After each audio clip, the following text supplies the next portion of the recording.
ظهر الفساد في البر والبحر بما كسبت أيدي الناس ليذيقهم بعض الذي عملوا لعلهم يرجعون. الله أكبر. قل سيروا في الأرض فانظروا كيف كان عاقبة الذين من قبل كان أكثرهم مشركين. الله أكبر. آمنت بالله. খুব জটিল আলোচনা, প্রয়োজনীয় উপকরণ, দালিলিক প্রমাণ এবং উপস্থাপনা। জীবনের সবচেয়ে বড় প্রাপ্তি হতে পারে আজকের এই মাহফিল। 25টা কারণে ভূমিকম্প হয়, আর মুক্তির জন্য আল্লাহ রব্বুল আলামিন 2টা থিওরি আমাদেরকে দিয়েছে। ভূমিকম্প পৃথিবী ধ্বংস হয়ে যায়, পৃথিবীর সব বিল্ডিং, সব রুমগুলো যদি ধ্বংস হয়ে যায়, আপনার রুমটা আল্লাহ অক্ষত রাখবেন একটি আমল করলে।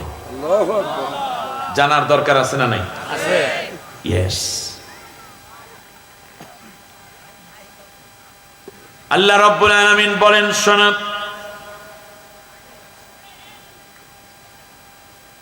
জলে এবং স্থলে,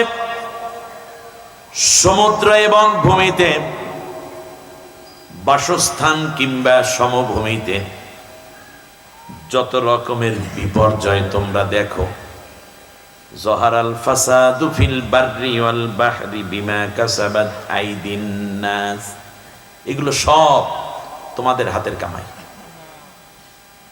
সুবহানাল্লাহ। বিজ্ঞানীরা বলতেছে ভূমিকম্প হয় পাহাড় কাটার কারণে। মানুষ তো হাত দিয়েই পাহাড় কাটে, ঠিক না? বলতে পারেন হুজুর না, মেশিন দিয়ে কাটে, মেশিনটাও তো হাত দিয়েই চালায়, জিনিস তো একই হইল।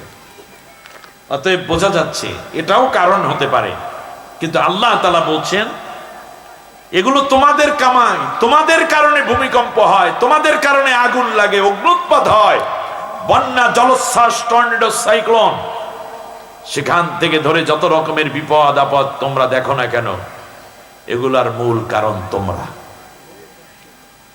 তোমাদের হাতের কামাই এগুলো। আল্লাহ দোষী করতেছেন কাদেরকে? জমিনকে নাকি আমাদেরকে? পাহাড়কে নাকি আমাদেরকে? উফ, খুব জটিল কথা। আল্লাহ রাব্বুল আলামিন বলেন, যতটুকু আমি বিপদ দেই, বিপদ দিয়ে আমি আল্লাহ তাআলা খুশি হই না, বিপদ দিয়ে আমি আল্লাহ মজা নেই না। তোমাদের মৃত্যুলাশ, ভাঙ্গা হাত পা, বুকের পাঁজর ভাঙ্গা, ভূমিকম্পে তোমার মরা সন্তান কোলে নিয়ে তুমি কান্দো, ভূমিকম্পে একজন আর একজনের ঘিলু দেখতেছে বের হয়ে গেছে, মাথা থেতলে চলে গেছে। ভূমিকম্পে তোমাদের কোটি কোটি টাকা খরচ করে আমি আল্লাহ কিন্তু খুশি হই না, বরং আমি আল্লাহ রব্বুল আলামিন ভিন্ন একটা আবেগ নিয়ে বসে থাকি। সেটা হচ্ছে এই যে লিউযীকাহুম বা'দাল্লাযী আমিলু লাআল্লাহুম ইয়ারজিউন, এই যে তাদের কারণে, তাদের গুনাহের কারণে, অপরাধের কারণে যেই বিপদটা আসলো, আমি আল্লাহ তাআলা এতটুকু বিপদ দিয়ে তোমাদের দিকে তাকাইয়া থাকি, যাতে করে যেই কারণে তোমাদের বিপদ আসলো ওই কারণ থেকে যেন তোমরা বের হয়ে আমার দিকে পুনরায় প্রত্যাবর্তন করো। আল্লাহর ডিমান্ড ভূমিকম্প দিয়ে আমাদের বিল্ডিং ভেঙে ফেলা নয়, আল্লাহর ডিমান্ড একটু লাড়াচাড়া দিয়া আমরা যেন গুনাহ থেকে বেঁচে আল্লাহর দিকে রুজু হয়ে যাই। যদি আমার দিকে ফিরে আসো, যতটুকু ক্ষতি হয়েছে তার চেয়ে বেশি আমি আল্লাহ পূর্ণ করে দেব।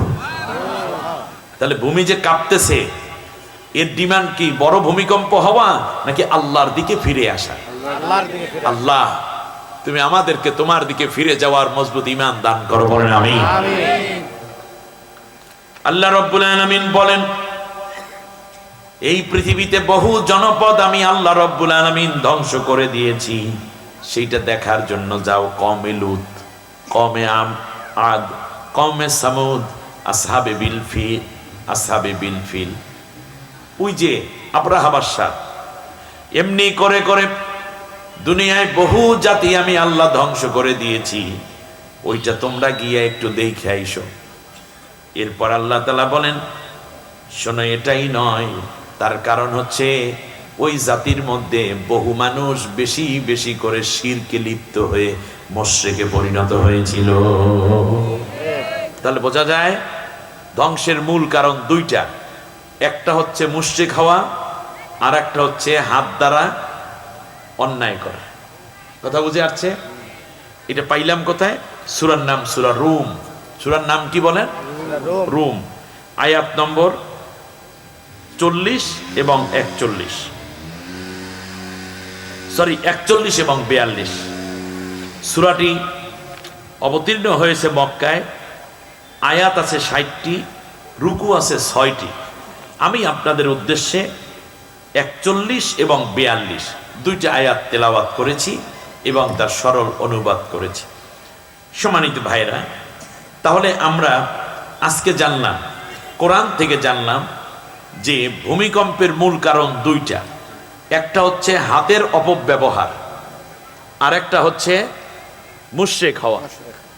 এখন আমাদের দেশে তো মুশরিকের সংখ্যা কম, হিন্দু, বৌদ্ধ, খ্রিস্টান এরা শিরক করে, কিন্তু বাংলাদেশে তো 90% মুসলমান। সমস্যাটা হইল কোথায়? তাহলে আমাদের কেন বিপদ আসে? তাহলে আমাদের হাতের ক্ষতি আছে হয়তো। হাত দ্বারা আপনি ঘুষ খাচ্ছেন, দুর্নীতি করছেন, হাত দ্বারা মানুষ হত্যা করছেন, হাত দ্বারা কোনো নারীর গায়ে অবৈধ হাত ব্যবহার করছেন, অথবা আপনি এই হাতের দ্বারা অন্য ভাইয়ের জমিনের মধ্যে আইল ঠেলে নিচ্ছেন, অথবা আপনি এই হাত দ্বারা মদ নিয়ে পান করছেন। এখন আমরা তালাশ করব যে এই হাতের দ্বারা কি কি গুনাহ হওয়ার কারণে এই বিপদটা আসতেছে। বিপদে পড়তে চান না বিপদ থেকে বাঁচতে চান? আল্লাহ আমাদেরকে হেফাজত করুন। কয়দিন আগে জগন্নাথ বিশ্ববিদ্যালয়ের একজন ম্যাডাম, প্রভাষক, তিনি বলতেছিলেন যে ঢাকা ইউনিভার্সিটিতে ডাকসু নির্বাচন হয়েছে, সেখানের ভিপির নাম হলো সাদেক কায়েম, না সাদিক কায়েম। সে বলতেছে, আমি টক শোতে দেখলাম যে বলতেছে যে সাদিক কায়েম যখন কোনো মেয়ের সাথে কথা বলে তখন বুকের মধ্যে হাত বেঁধে তারপর কথা বলে। তোমরা দেখেছো? বিষয়টা আমার কাছে খুব ভালো লেগেছে। এই মহিলা বলতেছে, আমি না, তার বক্তব্য আমি রিপিট করছি জাস্ট। তার কারণ নারীদের সবচেয়ে বড় ভীতির জায়গা পুরুষের ক্ষেত্রে, তা হলো তার হাত। কিন্তু সাদিক কায়েম যখন কোনো মেয়েদের সামনে কথা বলে তখন একদিকে মাথা নিচু করে কথা বলে, অপরদিকে তার হাত থাকে কি বুকের মধ্যে বাঁধা। আর আল্লাহ তাআলা বলছেন এই হাতের কামাই, এই গুনার কারণে তোমাদের কি হচ্ছে? জমিনের বুকে বড় রকমের বিপর্যয় আসছে। তাহলে এবার নোট করুন,